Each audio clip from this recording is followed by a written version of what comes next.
Take a break from the season-long commitment and join us for a Friday fling as we give you the newest and hottest DFS deals, preview the DFS Main Slate, and take the dreadful walk of shame. Here are your hosts, Brandon and Eric. Welcome back. It's Fantasy Fling for Week 6 of DFS Main Slate. Sorry I was out last week. Was under the weather. I could hardly talk, so there's no way I was doing a podcast. But we're going to switch things up a little bit this year for the rest of the season. And I'm going to combine the main slate and make it a Milli. So we're just going to do a quick run through of the cash plays that we like, and we're going to jump right into making a Milli. And it's going to be done earlier in the week, preferably Wednesday or Thursday. And then, of course, you'll have more time to listen to it by the weekend. And hopefully next year we'll be back to our normal schedule, and we'll get Eric back on. We've had some scheduling issues, just got a lot going on, so it just hasn't linked up this year. But next year, I think the plan would be to have it on Thursday nights during the Thursday night game would be the best plan. So that's what we're gonna shoot for next year. But let's jump right into it, and I will share my screen real quick.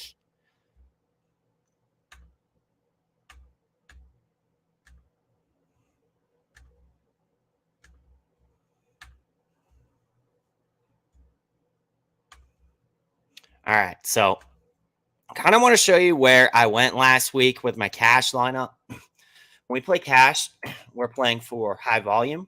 We're playing for floor. So, and we also play chalk.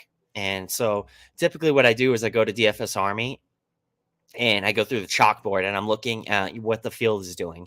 So what the field is doing is fine for our cash games. We're only trying to beat 50% of the field. So we're going to look through the chalky players and kind of piece together our lineup there. These are players that are thrust into a role. We got some value plays.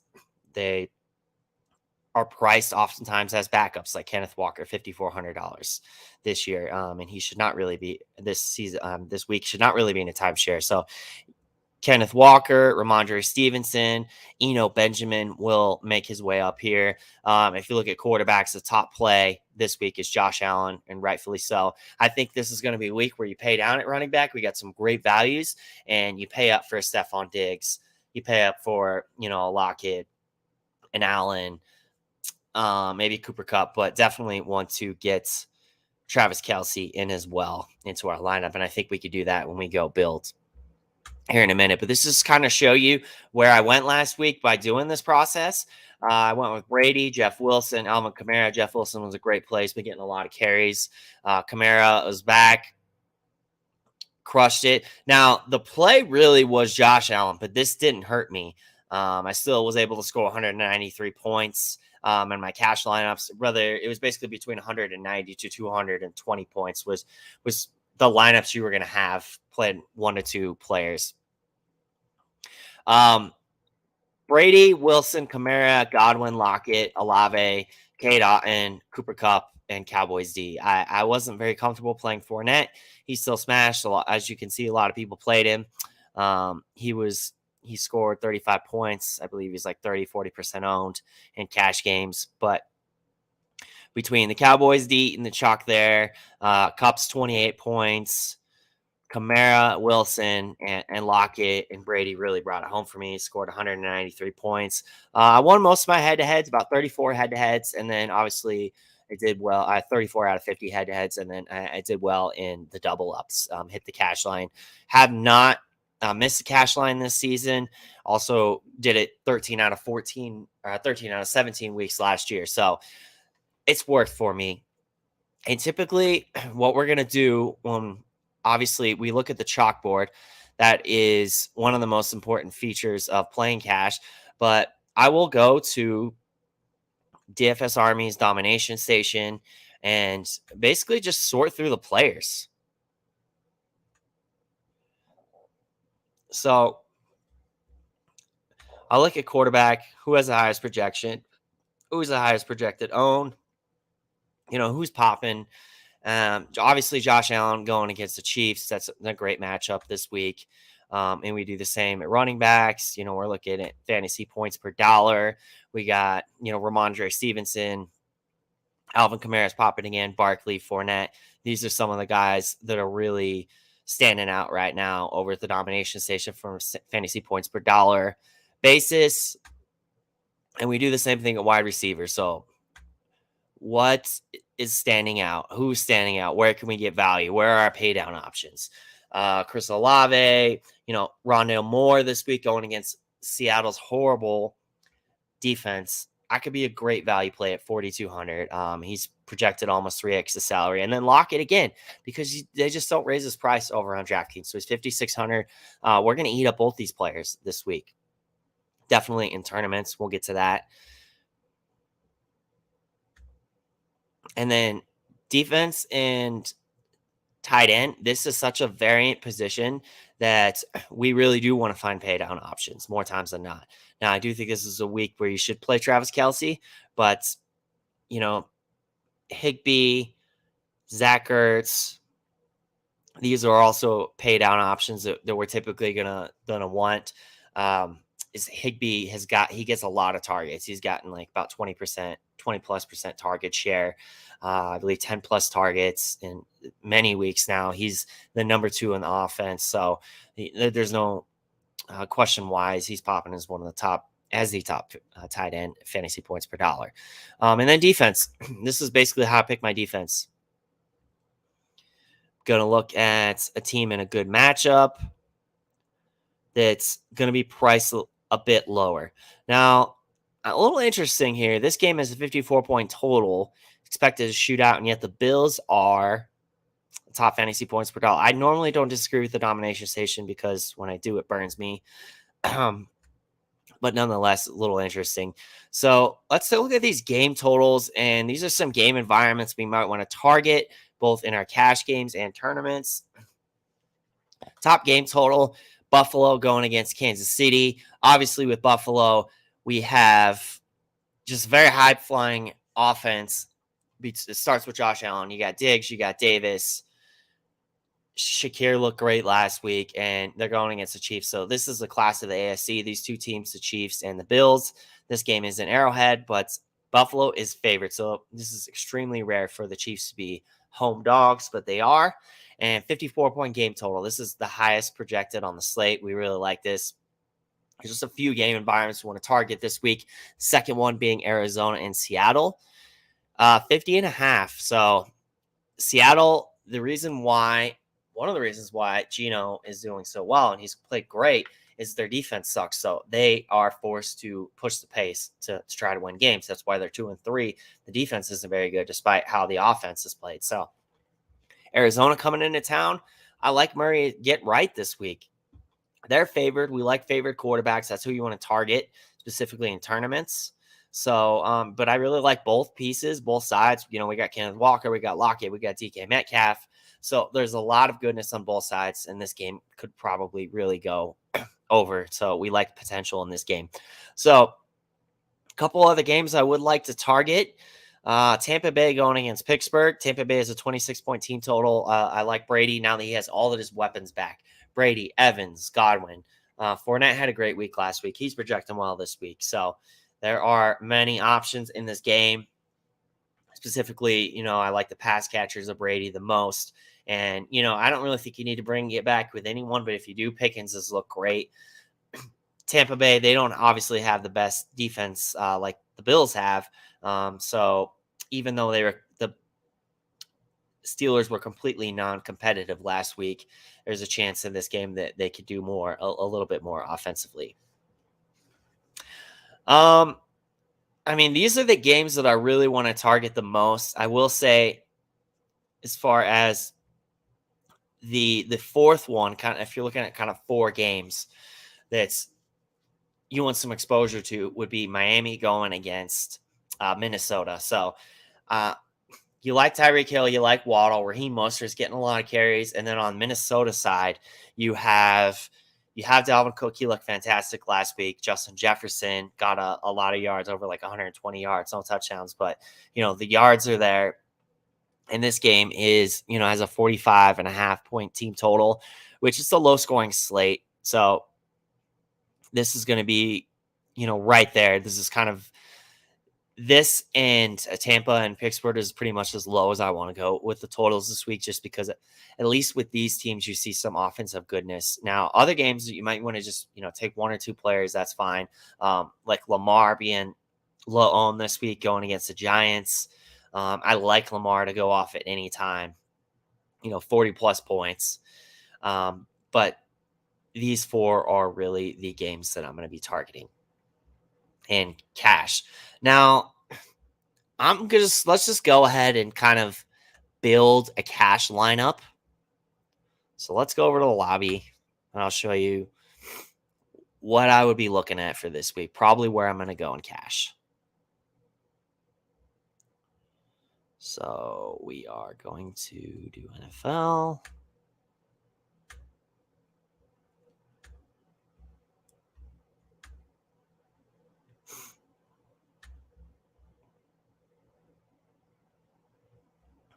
Classic.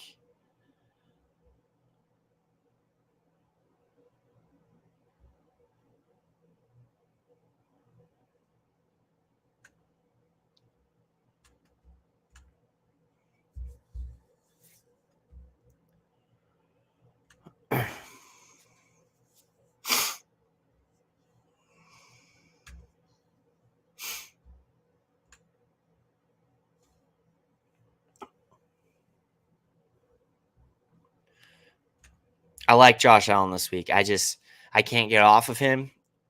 Look at that. He does not have a game under 29.5 points. He's just been incredibly consistent, and I think he continues this week. So this game last time, the Chiefs and the Bills squared off, it went off for 78 points. So it may not go off that high, but I'd be shocked if it went under 50 points. So love Josh Allen this week. I think you need to get a lot of exposure to this game and in cash games too, because if this game goes nuclear and you didn't have any players in this game in cash, it's just going to be very, very hard to cash this week. So when we went to the chalkboard, a couple of the guys were standing out. Ramondre Stevenson. And the reason being is there's no Damian Harris this week. There's no Damian Harris to take goal line carries away from Ramondre Stevenson. So we love him this week. I also like Kenneth Walker.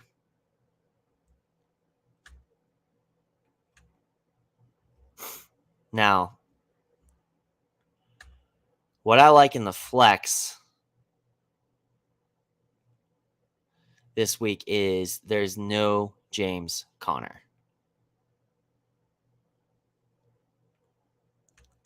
So that means we have Eno Benjamin.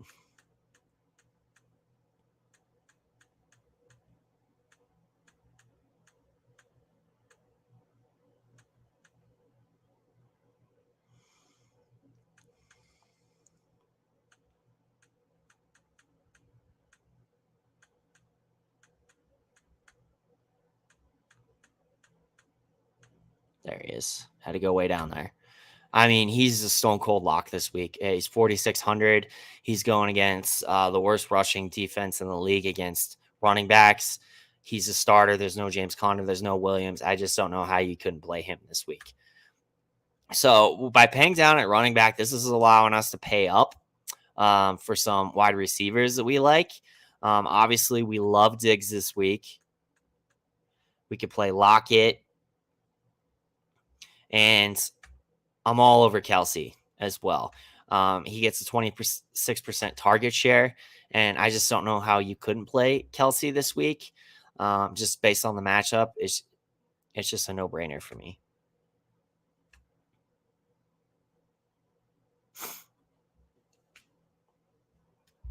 Now, when we fill in defenses, will kind of tell us kind of where we're at. So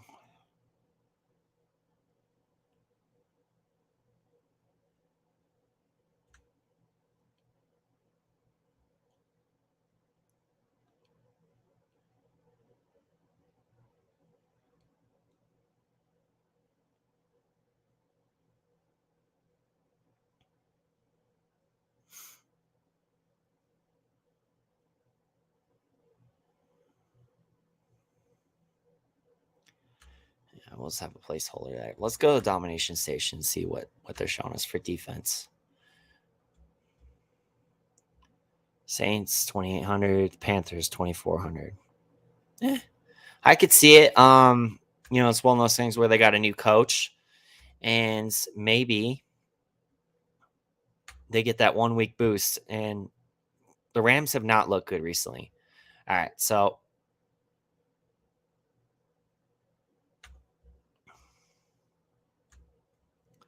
let's say we're gonna play Rondale Moore. I think he's like 4,600. There we go.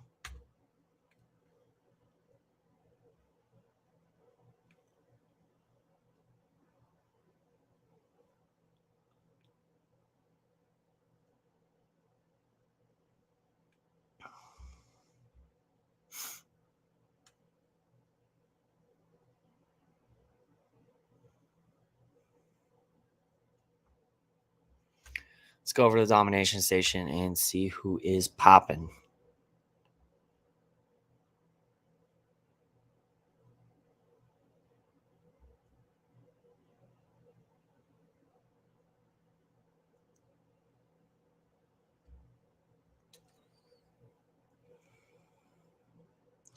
Chris Olave going against the Bengals. He's been quite good.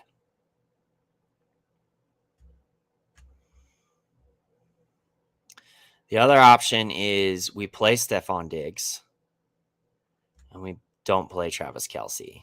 And that, I think, seems to be the build because based on the chalkboard that I'm seeing, Travis Kelce should be a lot higher, and he's not.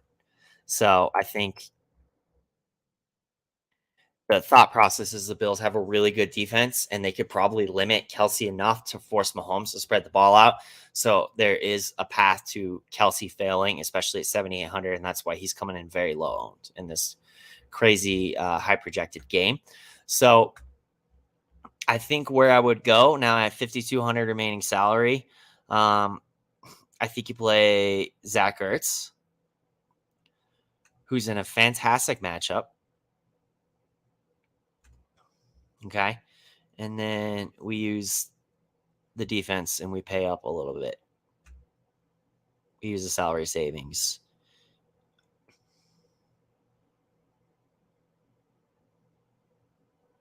Dolphins have a pretty good defense. So I could totally see that. So Josh Allen, Ramondre Stevenson, Kenneth Walker, Rondale Moore, Tyler Lockett, Stephon Diggs, Zach Ertz, Eno Benjamin, Dolphins D. This is definitely a cash lineup. That's probably where we'll go this week. So moving on to making a Milli. Now that we did a little bit of a cash preview, we're going to step into the Milli Maker preview. And what happened last week, I want to go over this real quick. Week 5, the Milli Maker, we had Josh Allen, Leonard Fournette. Now, I also do an MME strategy breakdown over at DFS Army. So if you aren't following them on YouTube, go ahead and give them a follow as I do this each and every week.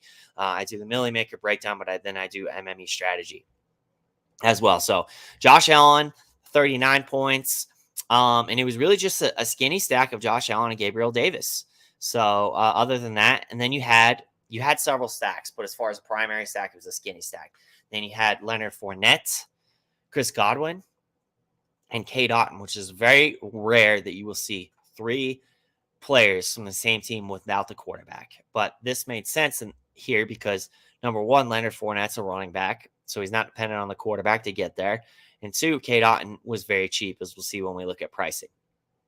Now, we also have another stack of Tyler Lockett and Alvin Kamara. And so you had 3 stacks, 2 of 2 players and 1 of 3 players. And then to finish this off, you have Breece Hall and Cowboys D. Very chalky Cowboys D. As far as stacking total points, the most efficient one was Allen and Davis, 74 points. And then we had that 2 secondary stacks of 1 of 3 players. It was 58 points. And then Kamara and Lockett for 57 points. So total stacking 190 points. And you got that 7-player average that you're looking for to hit a 250-point GPP winning target of 27 points between the two. And then you just needed the 2 one-offs to hit, which they did. From an ownership standpoint, what was rare in this lineup is we saw a Milli Maker winner with Cowboys D 22%. In 2021, the highest we saw was 14% all year. So to see 22% is very high. It's rare. And it's why it raised its total ownership to 128%, which is quite high. Most weeks it's like 95%. But when you have a defense that own, it makes sense. You add that with 27% on Chris Godwin. And, 2 players there, that's like an average of 50%. That'll do it. Top leverage plays, Josh Allen, 12%. He was leveraged off of Brady being 22% owned. He scored 17 more points than Brady. So he was certainly the top leverage play there, as a lot of people thought Brady was really going to smash. And he might have, but the touchdowns went to Fournette, so he didn't get there. Breece Hall, top leverage play. He was the 3rd highest scoring running back on the slate. It's just an incredible value in leverage play. He was under 10% owned, 5,400. And leverage off chalkier plays like Cook, Chubb, Wilson, and Ramondre Stevenson.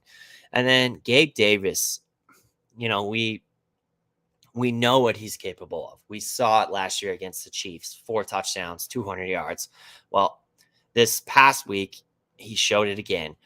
So he had 160 yards and 2 touchdowns. So smash play, and he used direct leverage off of Stephon Diggs. So something to keep in mind is Davis is projected to be low owned again this week.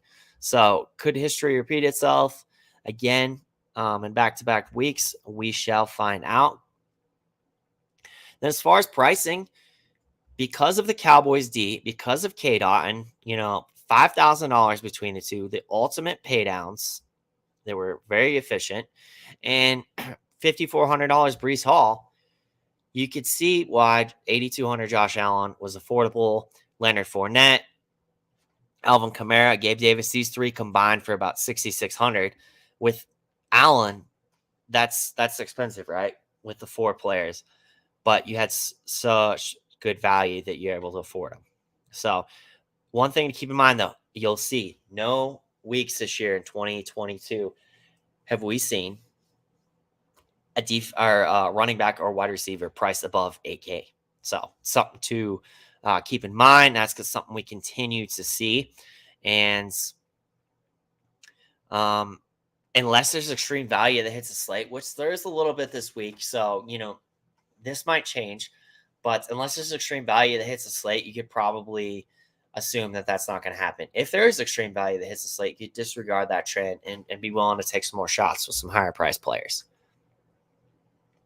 And then obviously, we talk about ceiling a lot. You need a 250-point ceiling. Some weeks it's not even enough, but you certainly had it here when you got guys like Josh Allen, Alvin Kamara, Leonard Fournette, Gabriel Davis, Chris Godwin, and Tyler Lockett. These are guys we've all seen produce over 40 points.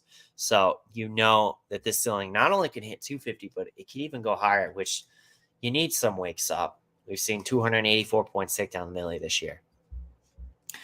Rapid Fire XD himself, a DFS Army subscriber, took down the Milli Maker week 1. If you're not a DFS Army subscriber, you need to have the tools that DFS Army subscribers use we have multiple Milli Maker winners, specifically the Milli Maker, Rapid Fire XD, and Bobby Wow's won a Milli Maker, and then he's done so in showdowns twice, but he's won it by himself, but he's also shared it. But then this year we've had multiple Milli Maker takedowns with showdowns. So now's the time, guys. Use code FANTASYFINK for 10% off a VIP subscription.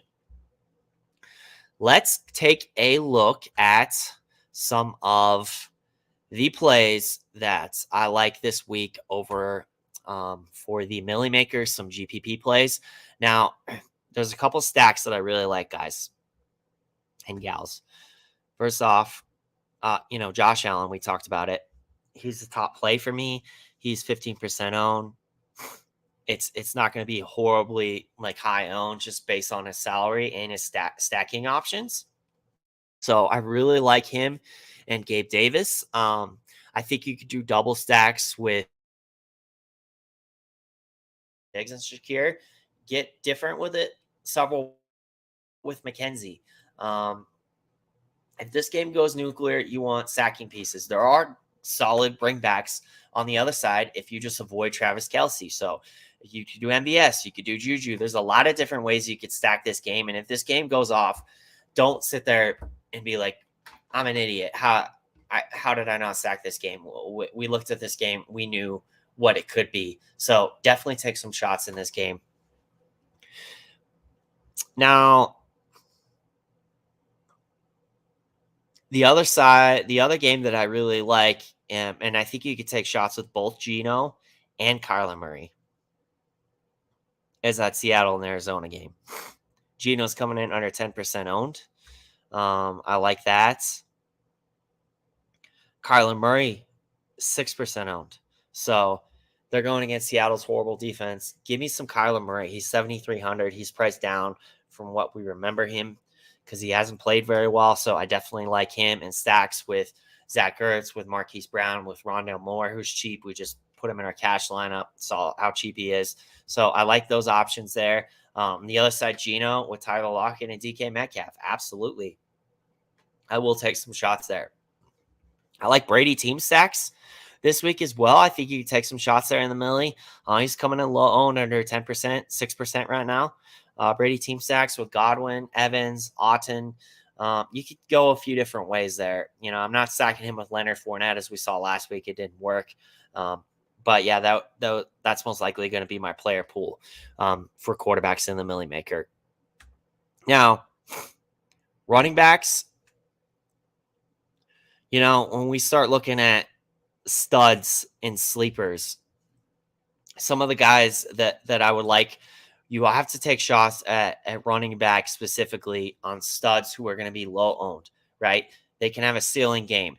Joe Mixon, for example, 6% owned. So this is a guy we've seen end up in the nuts in the Milli Maker lineup multiple times. Dalvin Cook, 7,500. He's coming in at 9% ownership right now.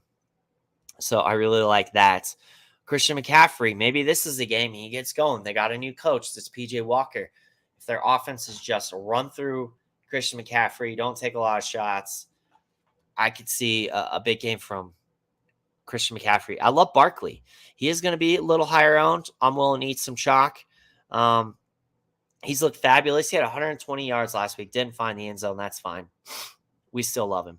We'll still take some shots with Barkley as well. Alvin Kamara, I'm just not going there because of the Taysom Hill effect, just capping the upside. But I do like that. And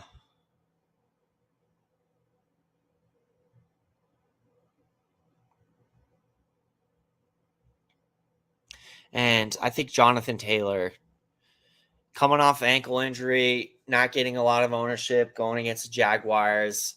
I would take some shots with JT. He's priced down quite a bit now, 8,000. I will take some shots there for sure in tournaments. As far as wide receivers, Cooper Kupp, we haven't seen a ceiling game from him. Stafford hasn't looked good. I'm probably not going there unless his ownership gets to like 10% just because he's so high priced.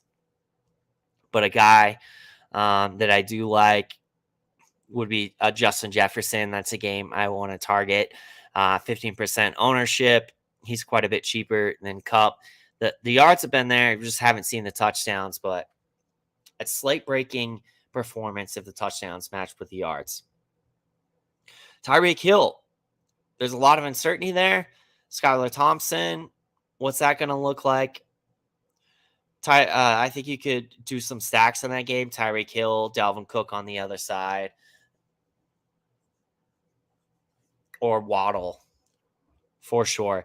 A couple other guys, obviously DK Metcalf in that game. DK Metcalf has been very consistent. He's had 100 yards in multiple games, 26% target share, multiple touchdowns. So if this game, second highest projected game on the slate,